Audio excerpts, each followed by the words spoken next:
was born in sin like crazy, basket case and all. At 11 years old, lust and curiosity summoned me from a bush's flickering flame. The last stall of an empty church bathroom was where I became addicted to myself. Past altar calls where I called to God to alter what I do. Past altars and idols, past altars and idols. My lips heralded Christ's life like Matthew, Mark, Luke, and John. Yet I desired acts before romance. Like that wasn't why he bruised for my core in the end at night.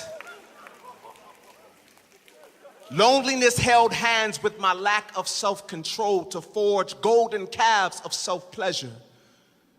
Marriage bed left only enough space for threesomes, me, myself, and Egypt. Yet you ask if masturbation is sin. Well, let me interrogate the pulsing tablets behind your chest. If it screams conviction, then man, when will you heed God and cast down the rod from thy hand?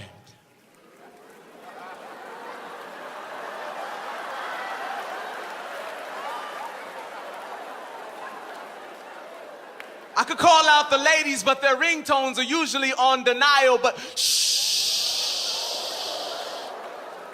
Maybe y'all can hear me better once you put your vibrators on silent if you're single. If you're single, your body is for God.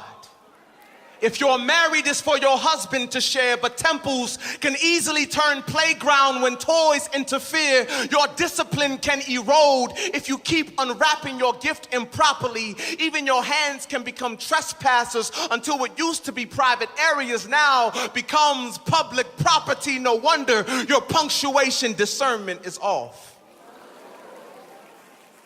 Sideways smiles got you open like one parenthesis, so much so that you forget to pause, like a comma when he tries to make it a point to get under your curves without popping the question first. But hey,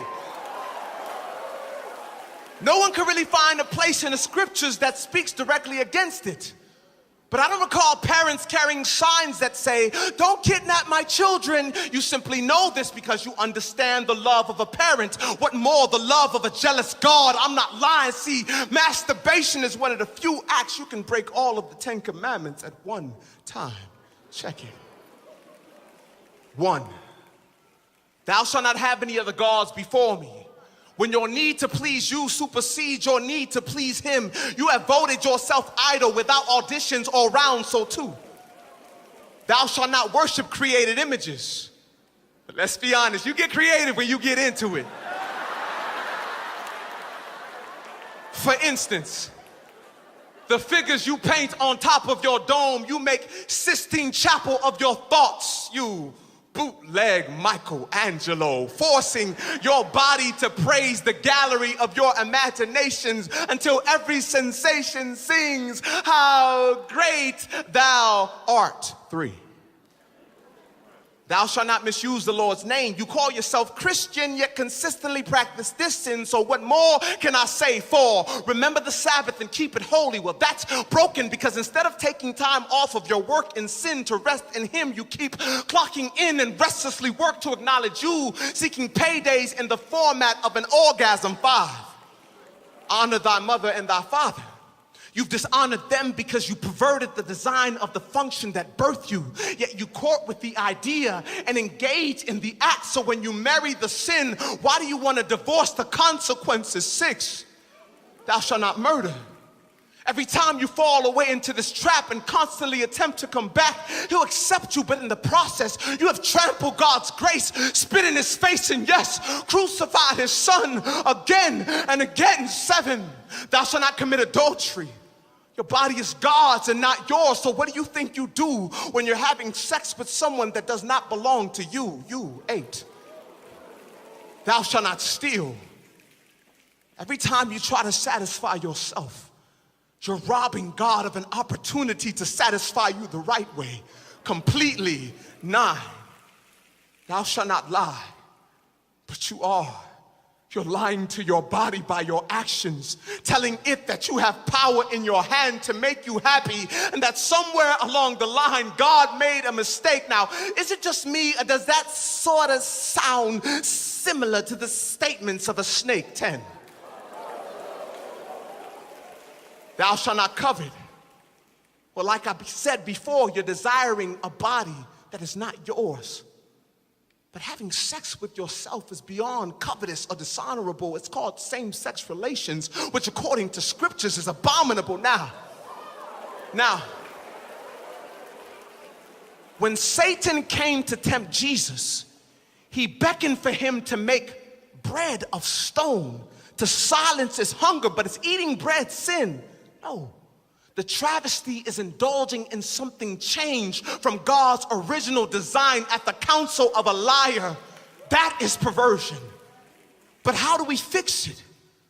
The problem is we can't, but God sent his son to willingly rendezvous with the last plague subpoenaed by our Pharaoh-colored sin.